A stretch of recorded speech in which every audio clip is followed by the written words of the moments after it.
सह्याद्रीच्या घाटवाटांवर उंच डोंगरावर राहणारी लहान लहान गावे ही कायम आकर्षित करतात, कारण येथील वातावरणाची गोष्ट काही वेगळीच असते।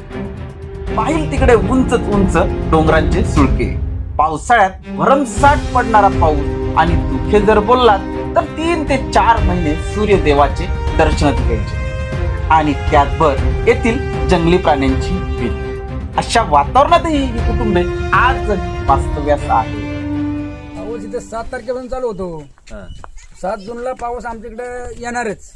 लय गुरु होती पहिली, पण आता लोकांनी गुरु ठेवलंच नाही।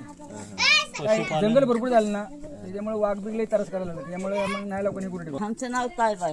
तायबाई वय किती आहे? काय सांगावं? माहेर कुठलं तुमचं? शिरगाव। वाघ दिसतोय इथं? नाही, ते बिबट्या असतो ना, बिबट्या हा, बिबट्यांचा लय त्रास असेल पण।